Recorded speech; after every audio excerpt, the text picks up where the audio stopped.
Buenas tardes a todos y todas. Es un placer para mí ser la moderadora de esta primera sesión de discusión sobre evolución del ecosistema de los servicios digitales de confianza.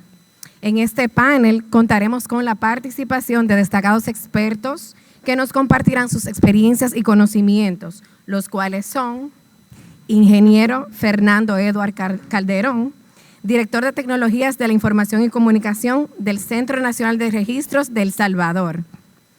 Abogado Óscar Solís, experto nacional de Costa Rica sobre servicios de certificación.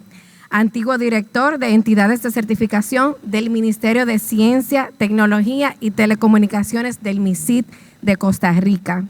Y el economista, y bien mencionado en esta jornada, Antonio Ramos, vicepresidente ejecutivo de la Cámara de Comercio y Producción de Santo Domingo.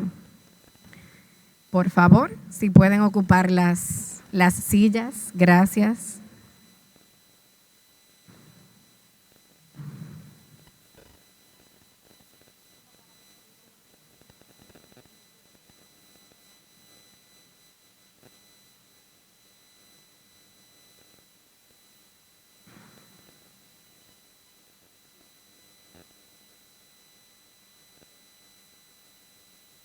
Bueno, como bien han dicho por ahí, estamos en vivo y vamos a darle unos minutitos a los destacados panelistas que se coloquen sus micrófonos y que se preparen para ocupar la sala. Gracias.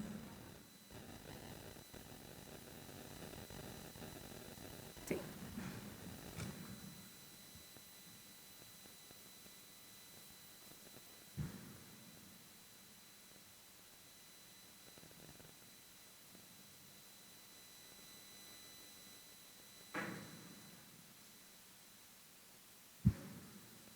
¿Pueden probar el micrófono, por favor? Bien, perfecto. Muchísimas gracias al equipo técnico y a todos los encargados. Bien, esta sesión, como ya hemos visto, tiene como objetivo conversar alrededor sobre los servicios digitales de confianza. Firma electrónica, sellado de tiempo, sello electrónico, notificaciones digitales, autenticación digital, entre otros. Queremos ver cómo estos servicios se han ido desarrollando, o sea, encima de estos, una serie de nuevos servicios complementarios que aprovechan los mismos para poder generar valor en el mercado, como es el caso de los registros públicos, que aquí tenemos un experto en registros públicos. Bien, adicionalmente, como consecuencia de la evolución de los servicios digitales, desde el punto de vista de la regulación, también queremos ver cómo esta misma ha venido evolucionando para dar respuesta a esta evolución, a esta transformación digital. Es importante señalar que en la actualidad, dado el aumento de las transacciones electrónicas, por ejemplo en el sector bancario, las nuevas exigencias de estándares de seguridad, o sea que tenemos que cumplir para no solamente digitalizar los procesos, sino también para hacer de dichos procesos que sean ciberseguros, garantizando, como bien mencionó el señor Pedro Quesada, la integridad, confidencialidad y la autenticidad de estas transacciones. La cultura digital avanza hacia un modelo de 100% electrónico y necesitamos nosotros, tanto como usuarios y gestores de la misma, implementar las salvaguardas necesarias para que esto se dé y se dé en un marco seguro. Para nadie es un secreto que en los últimos 2 años, dada la pandemia, o sea, ha habido un gran auge de esta digitalización y que sectores y entidades que estaban un poco reacios a esta transformación han tenido que montarse en este barco para poder darle continuidad a sus servicios. Bien, esta tarde tenemos mucho tema que cubrir, entonces, sin más preámbulo, vamos a iniciar nuestras intervenciones con estos destacados panelistas y bueno, démosles la bienvenida y procedamos. Muchísimas gracias.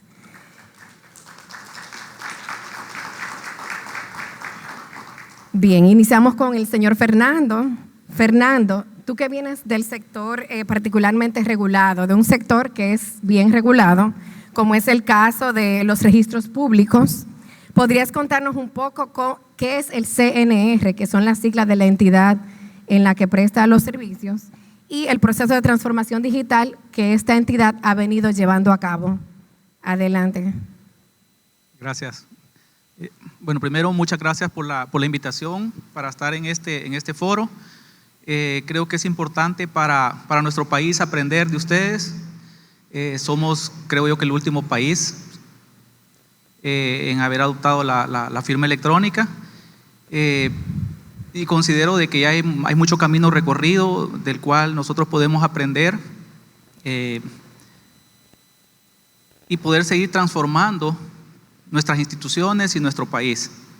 El CNR es una institución con más de 26 años de vida, es una institución autónoma, independiente financieramente, es una institución que está conformada por 5 registros. El primer registro es el registro de la propiedad, raíces e hipoteca, donde se hacen las inscripciones de los inmuebles. Hay servicios de inscripción de compraventas, hipotecas, cancelación de hipotecas, entre otros. El segundo registro es el registro de comercio, que es el que ve toda la parte de inscripción de sociedades, renovación de matrículas, depósito de balances. Tenemos un tercer registro, que es el registro de propiedad intelectual, donde se inscriben todos los derechos de autor, marcas, patentes, signos distintivos. Hay un cuarto, se le llama registro, pero es el Instituto Geográfico y el Catastro Nacional, que ve la parte de los servicios catastrales, geográficos y cartográficos. Y por último, el registro más nuevo, que es el registro de garantías mobiliarias, que es donde se inscriben también las garantías de muebles, de todos aquellos sujetos a créditos, sobre todo de la pequeña empresa. Esos son los 5 registros que conforman el CNR. Tenemos 231 servicios aproximadamente, 231 trámites que pueden realizar los ciudadanos con cualquiera de estos cinco registros. La transformación digital en estos 26 años que tenemos de vida ha iniciado desde el papel. Las oficinas que pasaron a conformar el Centro Nacional de Registros, todas tenían sus procesos en papel. Entonces venimos de un proceso de digitalización de documentos, generando aproximadamente 28 a 30 millones de imágenes de todas las inscripciones que estaban en libros y en expedientes. Posteriormente vino la parte paralelamente con el proceso de digitalización de documentos, vino la parte de sistematización. No existían sistemas. Se desarrolló allá por el año 98 un sistema de inscripción de registro y catastro que pretendía hacer la vinculación entre el catastro legal y el catastro físico, y así fueron generándose todos los sistemas ad hoc a las leyes que regían cada uno de los registros. En el año 2015-2016, que viene lo de la ley de firma electrónica en el país, pues se visualizó una oportunidad de mejora para poder realmente transformar nuestros procesos. Lastimosamente hubieron unos años en que no se logró avanzar con ese tema. En algún momento el gobierno central visualizó al CNR como un posible prestador de servicios por la infraestructura que tenía, por el equipo técnico que tenía, pero no había experiencia, no conocíamos realmente cómo abordar el tema, y con el apoyo de un país hermano centroamericano, pues empezamos a investigar con ellos cómo les había ido, cómo habían iniciado con ese proceso de implementación de la PKI, y nos dimos cuenta que no era un proceso sencillo, aparte que era costoso, y se habla acá de la seguridad. Sobre todo, no solo basta con que funcione, sino que tiene que ser seguro para que la confianza obviamente se genere y se mantenga en los ciudadanos. En el 2019 iniciamos un proceso de revisión de nuestras leyes. Vimos toda la parte que tenía que ver con los servicios y cuáles eran aquellos servicios que se podían prestar con firma electrónica y que no requerían ninguna reforma de ley. Asimismo, se analizó la parte de la demanda, ya que queríamos nosotros que los servicios que se implementaran con firma electrónica tuvieran un impacto para los ciudadanos. Se hizo una revisión y un rediseño de todos los procesos, y posteriormente empezamos a trabajar en un prototipo que nos permitiera a nosotros ir integrando cualquiera de los servicios que fuera posible lanzar con firma electrónica, y así logramos en casa generar un módulo para poder firmar cualquier tipo de documento. Les comentaba al inicio que eran varios sistemas registrales, cada registro tenía sus propios sistemas, y lo que nosotros hicimos es que de cada sistema hacíamos la petición a ese módulo de firma electrónica y devolvía el documento ya firmado, generando obviamente toda la trazabilidad en los procesos registrales. En este momento tenemos 9 servicios de los que más demanda tienen y que no han requerido, digamos, reformas legales, ya implementados con firma electrónica. El ciudadano puede entrar a la plataforma de la institución, hacer su pago completamente en línea, hacer la solicitud, y luego se le envía una notificación para que él descargue su documento ya firmado electrónicamente. Eso es, digamos, el momento en que nos encontramos. Bien, muchísimas gracias, Fernando. Bueno, con estas opiniones de expertos para, conocer todo eso, y si más tarde, ¿verdad?, en los coffee break lo pueden abordar para que les sirvan como consultores de gratis, ¿verdad? Y podamos nutrirnos con todas esas experiencias. Bien, ahora vamos con el señor Fernando, con el señor Antonio. Antonio, la Cámara de Comercio es un prestador de servicios de certificaciones digitales en el país, acreditado por el Instituto Dominicano de las Telecomunicaciones. ¿Puedes contarnos un poco más sobre qué otros servicios prestan al mercado y lo que ha sido su visión de expansión de servicios en los últimos años? Bueno, la verdad que después de escucharte con 5 registros y nosotros nos quejamos y tenemos uno solo, la verdad que es un gran reto que tienes por delante. Nosotros como Cámara somos la segunda entidad certificada por Indotel en emisión de firma electrónica cualificada. Y la verdad es que cuando empezamos con un producto desarrollado por nosotros mismos. Desarrollamos nuestra propia PKI, con todas las limitaciones habidas y por haber, pero la logramos desarrollar y salimos adelante con ella. Y no fue hasta hace poco que por una resolución del mismo Indotel que nos vimos obligados a tener que adoptar nuevas estructuras. Pero la Cámara de por sí, el servicio público que ofrecemos, que es el registro mercantil, algo parecido al registro de comercio que tienen ustedes. Yo le comentaba ahorita en son de broma, nosotros, todo documento privado que tiene vocación a ser público, tiene que ser registrado ante la Cámara de Comercio. Y esa es nuestra verdadera función, es dar ese servicio. Fuera de eso, ofrecemos todos los servicios que cualquier otra cámara de comercio en toda parte del mundo ofrece, todo lo que tiene que ver con conectar empresas a hacer negocios, y lo convertimos en nuestro modo, facilitar el hacer negocios. Perfecto, muchísimas gracias, Antonio. Yo espero que todos esos servicios estén digitalizados. Están todos digitalizados. Perfecto, muchas gracias. Ahora vamos con el señor Oscar. Oscar, ¿cómo crees que está ocurriendo la evolución de la regulación de los servicios de confianza para poder dar respuesta, como dije en la introducción, a esa necesidad que tenemos en todos los sectores de que esa regulación no sea un obstáculo para los servicios digitales de confianza, sino más bien lo impulse? Perfecto, muchas gracias. Primero que todo, agradecer el cálido recibimiento de los dominicanos y de todos los demás nacionales de los otros países. He visto caras amigas que me han dado muchísimo gusto volver a ver después de muchísimos años, y es un honor de nuevo estar acá presente.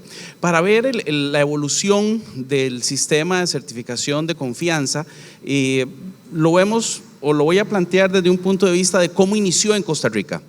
En Costa Rica el primer certificado digital se emitió en el 2009. Fue un trámite para llegar ahí bastante lento, pero sí muy seguro. En ese momento no había una norma internacional que regulara la actividad de las PKI. Había un DIS de la 21188 de ISO, que fue la que nosotros usamos de referencia en Costa Rica, pensando en algún momento que esa norma podía generalizarse en el resto de, por lo menos de América Latina, para generar esa confianza no solo en Costa Rica, sino a nivel mundial o a nivel latinoamericano. No se dio eso. Ahora yo creo que debemos de apostar no solo a una norma ISO, sino a otras normas similares que existen en el mundo para generar esa confianza. Al final, la regulación de una PKI va dirigido a ese tema, a generar confianza. Entonces, no tenemos que fijarnos en una sola norma, tenemos que usar otras normas similares para cumplir con ese objetivo de confianza. Entonces, se empezó a trabajar, se empezó a desarrollar. Ya ahora estaba revisando un poco las estadísticas, por lo menos existe una autoridad certificadora nada más autorizada por el Ministerio de Ciencia, Tecnología y Telecomunicaciones. El sistema se diseñó para que esté abierto a más autoridades certificadoras. Puede ser que ya estemos en el momento en que exista otra autoridad certificadora. Pero bueno, ha sido un poco complicado a lo interno ese tema, pero creo que vamos por ahí. Hay algunos cambios que se han hecho en los procedimientos a lo interno y hay otros cambios que deben de venir. Entonces, por ejemplo, hace poco salió un cambio en las políticas que permite la emisión de certificados en los dispositivos móviles. Entonces, ¿qué es lo que se hace? Se genera un dispositivo, un certificado digital, se guarda en la nube y yo ingreso desde el celular a las aplicaciones, esto con una herramienta desarrollada por la propia autoridad certificadora. Pero sí, ya en este momento se tienen creo que unos 700,000 certificados emitidos. No son 700,000 personas, porque estamos contados varias veces. Yo, por ejemplo, mi primer certificado fue en el 2009, 2 años después lo renové, otros 2 años volví a renovarlo y ya después el ciclo se extendió a 4 años de vigencia.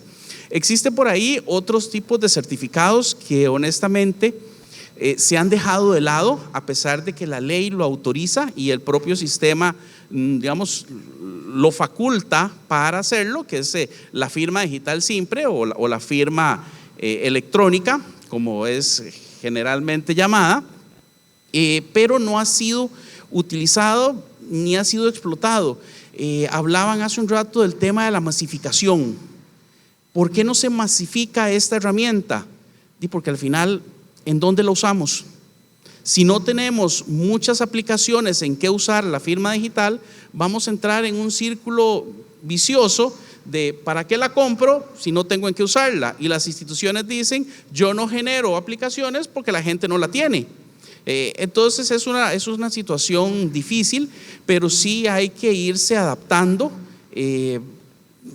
Hay algunas limitaciones a nivel legal que nos dice que debe utilizarse, digamos, la firma digital certificada en Costa Rica para documentos públicos, pero existen otras posibilidades para documentos que no son públicos, usar otro tipo de herramientas que tal vez no sean, digamos, tan complejas de usar como el tema de firma digital certificada, por esa falta de penetración y de masificación que se ha dado. Pero sí es necesario que hagamos una revisión de todos los procesos que hemos tenido hasta el momento para adaptarnos a las nuevas necesidades, porque en el caso de Costa Rica ya son muchos años con los cuales tenemos una misma normativa y sin duda las situaciones tanto tecnológicas como reales de la sociedad han variado. Bien, muchísimas gracias, Antonio. Mencionaste muchas cosas importantes y recogiendo así algunas, por ejemplo, que las regulaciones actuales permitan que no solamente haya una sola entidad de certificación en un país, sino que puedan haber varias, como también mencionaste que hay un montón de certificados digitales en Costa Rica, pero no necesariamente eso corresponde al número de personas. Y ahí yo le puedo agregar que imagino que puedes tener un certificado individual, un certificado con el rol que ocupas en una entidad, o si ocupa varios roles, es probable que tenga varios certificados. No. No, ahí sí, claro, cuando se diseñó el sistema, nosotros tenemos un documento único de identidad que se usa tanto para, digamos, el expediente médico, para Hacienda, para los tribunales. Entonces, solo se permitía incluso un certificado por persona física. Ahora ya sí se permiten 2, por ejemplo, para tener el certificado de la tarjeta, que es como tradicionalmente se ha emitido, y ahora tener, digamos, el certificado a mi nombre, pero resguardado y utilizado desde el celular. Pero ahora sí se permite tener, digamos, más certificados a nombre de uno, pero nosotros no quisimos generar atributos para obligar a las instituciones a conversar entre ellas. Entonces, si yo soy abogado, ¿quién sabe que yo soy abogado? No se lo ponemos al certificado, sino, conéctese con el Colegio de Abogados, que es el que tiene la lista oficial de los abogados y cuáles se encuentran vigentes o no. Entonces, sí, algo importante en Costa Rica, nosotros no vimos un negocio en vender muchos certificados digitales, sino se pensó en que el negocio estaba en el desarrollo de las aplicaciones, de qué usarlo. Sí nos falló un poco el tema de la masificación, porque se quisiera que fuera mayor la cantidad de personas que se tienen, pero en fin, no se puede. Sí hay otros certificados, ahora me viene a la mente, que sí han emitido para efectos de las facturas electrónicas, pero esta no es firma digital certificada, sino que es una firma, digamos, una firma electrónica generada por los servicios de Hacienda como tal. Si hubiera querido que usaran los mismos, pero por diferentes circunstancias no se dio, pero eso nos abre la puerta a que hay otras actividades, sobre todo en el sector privado, donde podemos usar otro tipo de certificados que también resguarden la confianza. Bien, muchísimas gracias, Antonio, por la aclaración. También cabe destacar algo que mencionaste sobre las PKI, que puedan utilizarse otros estándares. Casi todos conocemos la ISO y utilizamos la ISO, pero, o sea, como mencionó también el señor Pedro Quesadas, hay un montón de estándares, tanto europeos como a nivel global. Entonces, quizá no debemos solamente centrarnos en uno, sino ver esa amplitud. Y lo importante es que esa PKI esté certificada necesariamente, sin ajustarnos específicamente a una empresa de estandarización, por decirlo así. Bien, muchísimas gracias. Bueno, pasamos con el señor Fernando. Fernando, El Salvador implementó servicios digitales de confianza como la firma electrónica y el sellado de tiempo hace apenas 2 años, si no me equivoco, ¿verdad? Entonces, ¿qué impacto ha tenido eso en el proceso de transformación digital de su país? Bien, si bien es cierto, fue habilitada la primera autoridad certificadora del país en ese tiempo.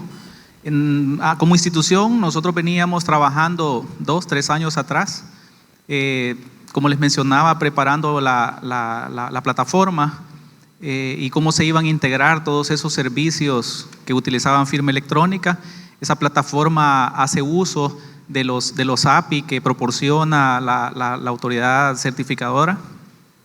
Y a nivel de institución nos permitió revisar todos los procesos, simplificar todos esos procesos, y de los 231 servicios que les mencionaba al inicio, o trámites que se pueden realizar en cualquiera de los registros, logramos no solo con lo de la firma electrónica, sino que también reduciendo algunos pasos, simplificando esos servicios, reducir tiempos. La mayoría de servicios a los que me refiero andaban en un promedio de 3 a 5 días para poder ser atendidos, y tenemos en este momento 54 trámites que se atienden en un día. Entonces eso obviamente ha tenido un impacto bastante alto. Los ciudadanos están reconociendo esa labor que el Centro Nacional de Registros está haciendo. Hemos visto también un incremento en la cantidad de usuarios que se registran dentro de nuestra plataforma. Los usuarios registrados iniciaron en el 2015. En el 2015 teníamos 61 usuarios registrados que podían entrar a la plataforma y hacer uso de ciertos servicios. Hay otros servicios que no requieren una autenticación por parte del usuario. En el 2019, en el 2020, Con lo de la pandemia tuvimos también una gran oportunidad de mejora porque pues tuvimos que reinventarnos y ver de qué manera prestábamos más servicios en línea, ya que no podían salir las personas. Y la cantidad de usuarios que se registraron entre el 2020 y 2021, prácticamente que en un año fue la misma cantidad o un poquito más de lo que se habían registrado en los últimos 5 años.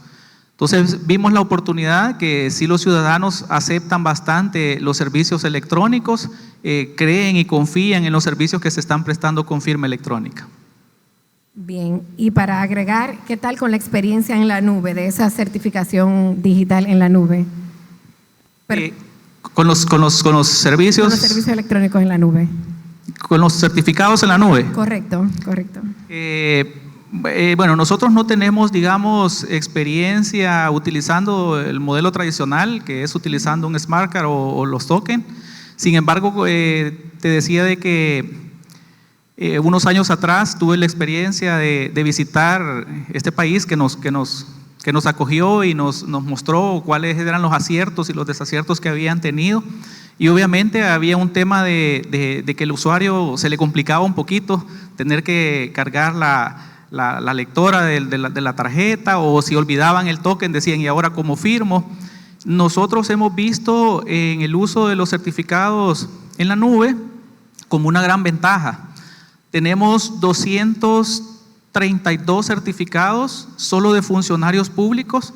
Hablo de los registradores de los diferentes registros y de los jefes de las oficinas de mantenimiento catastral a nivel nacional, que tienen un certificado para poder firmar cualquiera de los documentos que solicitan los usuarios. No tenemos ningún problema de que dejó el certificado. Otro de los elementos es que es de muy fácil uso. Basta con tener acceso a internet y el usuario se conecta y firma los documentos. La parte del soporte es mucho más sencilla, la capacitación es mucho más sencilla, basta un par de horas para que un registrador empiece a firmar ya documentos. El acompañamiento a nivel del soporte también requiere mucho menos tiempo, en 3-4 días ya está firmando sin ningún problema. Bien, muchísimas gracias, Fernando, por tus respuestas. Bueno, mencionó algunos retos en Costa Rica sobre el tema de la evolución de esos servicios, de servicios digitales de confianza. O sea, ¿qué otros retos pueden mencionar sobre este tema? Ok, hay un reto que a mí me llama mucho la atención y que desde que se redactó el proyecto de ley siempre soñé con eso, que es y ya lo mencionaron, el reconocimiento de la firma digital extrafronteriza. Eso solo se va a lograr si estamos estandarizados en usar normas, no necesariamente la misma, pero que sí tengan esas mismas estructuras, esos mismos procedimientos de confianza. Hay algo que yo creo que debemos de evitar, y es que nos pongamos creativos en los países y fijemos nuestras propias reglas. Digamos, no, yo fijo cuáles son acá mis reglas para generar la firma digital, cuáles son mis reglas para cumplir una autoridad certificadora. No, tenemos que ir hacia la estandarización y la homologación de todos estos procesos, para que, si bien es cierto, en algún lado hablamos de firma digital, en otros hablamos de firma electrónica, pero por lo menos por debajo, a nivel técnico, tenemos que estar trabajando en un sistema verdaderamente de confianza, sea o no presencial muchas veces, porque en Costa Rica todavía tenemos que, para obtener los certificados digitales tradicionales en la tarjeta, tenemos que ir presencialmente a una autoridad de registro y nos dan un dispositivo, nos lo llevamos a nuestra casa, se presenta lo que mi colega panelista indicó, que al llegarlo el usuario no necesariamente sabe cómo instalarlo. Hay problemas con las aplicaciones que usan porque no se configuran. Entonces, por ejemplo, si yo uso el Acrobat, el Adobe para firmar, si no está bien configurado, no va a quedar bien firmado porque no le pone la estampa de tiempo. Entonces, si lo subo al sistema del registro nacional en Costa Rica y no tiene la estampa de tiempo, entonces se echa para atrás, no te lo recibe. Otro tema fundamental es, digamos, ya tenemos resuelto cómo emitir certificados en forma segura, pero es en qué los vamos a usar. Y no solo usarlos y generar, más bien como hicieron los compañeros de El Salvador, procesos de gestión documental. No podemos estar firmando documentos y enviarlos por correo electrónico. Ok, puede ser que en un inicio arranquemos así. No está, o sea, no es lo ideal, pero ok, hay que empezar a funcionar de alguna forma. Pero sí tenemos que tener la mirada fija en un sistema de gestión documental, lo cual implica necesariamente que sepamos qué hacemos, por qué lo hacemos y cómo lo hacemos.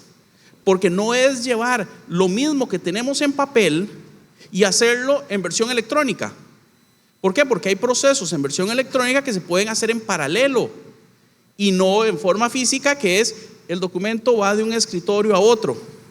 Entonces, para poder utilizar la firma digital en una forma eficiente, tenemos que tener sistemas de gestión documental o, como hablábamos hace un momento, antes de sistemas de gestión de firma, para saber quiénes deben de firmar ese documento, para poder darle el siguiente paso y decir, ok, ya este documento tiene todas las firmas para la validez necesaria. Entonces, esos son retos que tenemos que tener siempre presentes. Igual buscar nuevos escenarios en los cuales nos permitan usar otras opciones que no sea la firma digital certificada o la firma electrónica avanzada.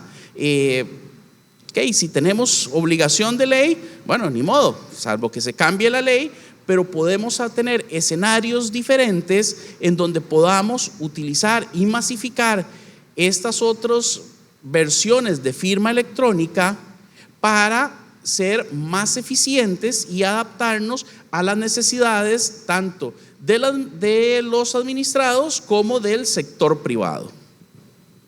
Bien, muchísimas gracias, Oscar. Mencionaste algo súper importante, el tema transfronterizo, y ahí me pones trabajo en Comtelca, porque como ustedes saben, Comtelca tiene 8 países miembros y quisiéramos lograr que la firma, por ejemplo, si Costa Rica me firma un documento, Honduras lo pueda reconocer, pero no es la realidad. Al final, Comtelca va a tener que implementar su propia solución tecnológica y tener un sistema centralizado para acreditar todos los países y todos los miembros, o sea, los representantes de cada país, y se puedan firmar los documentos propios de la entidad. Pero ahí también surge algo que es una pregunta, ¿verdad?, que no estaba dentro de las que, ¿verdad?, habíamos practicado, pero ¿qué pasa con el tema de acreditación de extranjeros? Porque, por ejemplo, yo soy dominicana, pero resido en Honduras. Si yo quiero sacar un certificado digital, tengo que venir a la República Dominicana, porque en Honduras la entidad acreditada, la entidad de certificación, no acredita extranjeros. O sea, ¿cómo ustedes ven ese tema? Si las regulaciones de sus países los permiten, o simplemente si los permiten, si tienen experiencia que eso se ha hecho. Y bueno, dejo la sala abierta para posibles comentarios. De por sí aquí lo tenemos permitido. Aquí Correcto. emitimos firma cualificada con pasaporte. Pero estamos asumiendo un riesgo, como emisor asumimos un riesgo realmente, porque no tenemos forma de validar el pasaporte. Para mí siempre ha sido un tema. En Costa Rica, por ejemplo, solo se permite emitir certificados digitales a nacionales con el número de cédula, a extranjeros que tengan el DIMEX, que es el documento de residencia, o ya hilando muy delgado, para los representantes diplomáticos que les dan un credencial. ¿Por qué no con pasaporte? Justamente por ese riesgo. Incluso sabemos que en algunos países el número de pasaporte varía cada vez que se renueva. Eso, por ejemplo, a nivel de registros, se nos ha presentado un problema, digamos, como notario, porque llega un extranjero, por lo menos recuerdo el caso de mexicanos, que llegan, firman, son dueños de una propiedad, se pone el número de pasaporte, regresan a los 10 años, bueno, a los 4 años, porque se le acababa de vencer el pasaporte, lo renovó, y dice, ahora voy a vender esa propiedad. Y uno agarra y hace la escritura, lo presenta y el registro le dice, no es la misma persona, tiene un documento diferente de identificación. ¿Cómo? Y entonces el mexicano, sí, es que nosotros cada vez que cambiamos de pasaporte nos cambian el número. Entonces ahí entra la fe registral, la fe pública del notario diciendo, mire, yo doy fe de que es la misma persona porque yo lo conozco, entonces el registro dice, ok, está bien, perfecto, si usted da fe, usted asume la responsabilidad y yo lo tramito. Pero sí es todo un tema justamente por ese elemento de la certeza en la identificación. Bien, muchísimas gracias, Oscar, y muchísimas gracias, Antonio. La verdad es que República Dominicana ha sido la salvación de Comtelca, porque gracias a las empresas que están aquí acreditadas como entidad de certificación hemos podido llevar el proyecto de firma digital allá en la comisión, donde los miembros son los 8 países, Centroamérica y República Dominicana. Y realmente el tema de la exactitud de la información al momento de emitir un certificado es súper importante, porque ahí recuerdo que en la implementación allá en el Instituto Dominicano, o sea, si la persona no escribía el nombre completo, o sea, los 2 nombres, los 2 apellidos, de una vez rebotaba. Cuando se querían acreditar los certificados, cuando se querían generar los certificados, la OPTI de una vez llamaba, José Raúl ahí no me deja mentir, cuánto trabajo se pasó para que los usuarios de los certificados colocaran, o sea, hicieran el llenado correcto del formulario, y esa exactitud fue validada por la OPTI al momento de la emisión. Entonces, con el pasaporte, al cambiar a través del tiempo la numeración, y bueno, aquí tenemos el director de pasaporte, mucha gente cree que, hay gente que todavía no sabe que los números cambian cuando se renueva el pasaporte, y sí, realmente cambian, que eso quizá podría ser un proyecto a futuro, de que se mantenga así como la identidad, la cédula, ¿verdad?, que ese número no cambiara a través del tiempo, apostando a la transformación digital y a la certificación y la firma digital. Bien, entonces ahora vamos con el señor Antonio. Volvemos otra vez. Ustedes particularmente han apostado por el uso de las nubes, no solo para los servicios de confianza, sino en general como estrategia. Entonces, ¿cómo ha sido el proceso y qué ventajas, verdad, retos y oportunidades han encontrado? Mira, la verdad, nosotros como cámaras registramos cerca de 160,000 documentos al año, todos los años. De eso al mes pasado, el 38% de esos documentos entraban vía web, firmados digitalmente algunos, otros no, dependiendo la calidad del documento que se registraba. Teníamos que buscar una solución fuera del tema regulatorio de cómo poder recibir esos documentos. Y la verdad fue que la pandemia nos dio el último empujón. Como bien tú decías, la pandemia hizo que muchas cosas cambiaran. Nosotros todavía, para como dicen por aquí, como más peor, nosotros todos los documentos digitales los escaneamos a todo color. ¿Para qué? Para que los abogados puedan ver que está firmado en azul y que es un documento original. Que es el gran reto, yo creo que para mí ese es el gran reto de la firma digital, de la firma electrónica en todo el sentido de la palabra, que la gente entienda lo que es original en firma electrónica, y que el hecho de que firmemos en azul, porque en 1960, cuando las fotocopiadoras eran blanco y negro, algún abogado en alguna parte del mundo se le ocurrió decir, fírmamelo en azul, para que sepamos que nadie le saca una copia. Es el gran reto de la firma. Y lo mismo nos pasó cuando migramos a la firma aquí no utilizábamos token, aquí lo que utilizábamos era un archivo cifrado, y con ese archivo cifrado que reposaba en tu computadora tú firmabas. Todos los usuarios que pasaron de esa metodología vieja a la nueva, todos tienen una queja. Todos. No hay uno que no se queje, porque es muy simple. El otro lo tenía en mi computadora y simplemente cambiaba. Cuando se lo ofrecimos en el celular, estaban felices de la vida, porque podían firmar en el celular y era firmando en la nube. Pero en su computadora querían no tener que estar conectados para poder firmar. Entonces, ahí viene otro grupo de preguntas que nos podemos hacer. Y era el tema de qué tipo de firma. O sea, por la firma cualificada sí está en la nube. La firma avanzada no. La firma avanzada tú la puedes generar en el momento que firma utilizando tu gestor de firma. pero que ahí viene una pregunta que yo haría al público hacia atrás, que son quienes reciben esa firma. ¿Cuál es el apetito de riesgo? ¿Tú tienes la suficiente hambre de recibir un acto notarial o un pagaré bancario de deuda con una firma avanzada? No lo hacen con una firma cualificada. La ponen en duda. Recientemente a mí me llamó un usuario de firma cualificada allá de la Cámara a decirme, mira, del banco tal, si yo firmo un préstamo, un pagaré de un préstamo personal con firma cualificada me lo aceptan, pero de mi empresa no. Y tú te quedas como que, ¿cuál es la diferencia? Y es ese apetito de riesgo. O sea, en el préstamo personal tal vez el límite es, ¿qué digo? $10,000, $15,000, $20,000. El préstamo de empresa era $1 millón y no querían asumir ese riesgo. Aquí tuvimos la suerte también que la pandemia empujó al Poder Judicial, porque ese era otro de los grandes retos.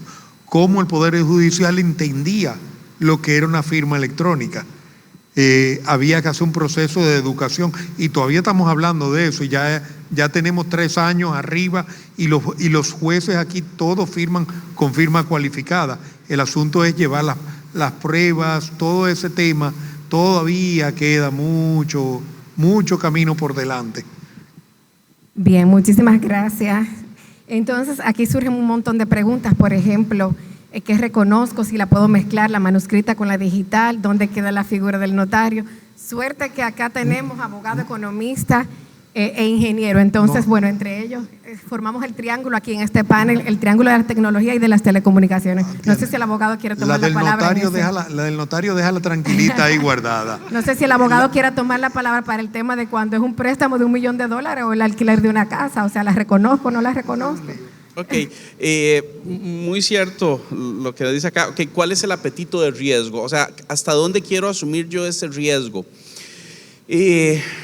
Ok, decimos, el documento electrónico está asociado necesariamente a la firma digital o la firma electrónica, así como el documento físico está asociado a un documento físico o en papel. Entonces, son 2 mundos diferentes. No podemos mezclarlos. O sea, o todo electrónico o todo físico. He visto casos en donde así alguien no tiene firma. Entonces, le pone el documento, o sea, escanelo y el otro que tiene firma digital lo pone con firma digital. O también he visto ejemplos en donde, por ejemplo, estaba dando una charla de firma digital y allá donde está mi estimado amigo José Luis Barzallo, me levantan y me dicen, mire, este documento tiene, la firma es válida. Y le digo, no es válida. Me dice, pero ¿cómo si no lo ha visto? Y le digo, lo imprimiste. O sea, no lo puedo validar si lo saco de su elemento. Entonces, no lo mezclamos. Y el notario es otro tema aparte, como bien dijeron aquí. Acá ya estamos hablando de muchas de las actividades del notario dependen de un documento físico, como es el protocolo notarial, que definitivamente es físico. Se puede llegar a un protocolo electrónico, no hay ningún problema, se puede hacer, pero hay que ir hacia allá. No se puede. En Costa Rica recientemente la Dirección de Notariado sacó un reglamento para la firma de documentos notariales extra protocolarios. Entonces por ahí va también la Dirección de Notariado, pero son mundos aparte. O sea, si está en físico, se queda en físico. Si está en electrónico, va para electrónico. Perfecto, muchísimas gracias. Ahora démosle paso a Fernando si no quiere hacer algún comentario adicional recogiendo un poco y para concluir este panel, ya casi le doy paso al público en general, ya estamos cortos de tiempo. Hace rato me dijeron que quedaban 10 minutos, pero como la conversación está muy buena, ¿verdad? Seguro me van a regalar 5 minutos más. Bien, entonces Fernando, para que si quiere comentar algo de lo ya discutido, para no ampliar más sobre otros temas, y luego le damos paso al público. Sí, relacionado con lo que comentaba, la idea es simplificar también los trámites y los servicios al ciudadano. Con lo que decía de combinar una firma electrónica con una firma manuscrita, definitivamente no es algo, para mí, a mi criterio, no es algo válido. Y la idea es que también dentro de los procesos que los ciudadanos van a realizar dentro de nuestras diferentes plataformas, la validación sea automática. Entonces, sí hay validadores en los cuales cuando se recibe un documento no requiere una intervención humana que tenga que estar verificando si vienen firmas electrónicas o vienen firmas autógrafas, sino que automáticamente te deja pasar el documento que sí certifica que las firmas son válidas, y el que no, pues entonces lo aparta del proceso. Perfecto, bueno, una solución tecnológica y se está recomendando. Bien, pues muchísimas gracias entonces a todos los panelistas.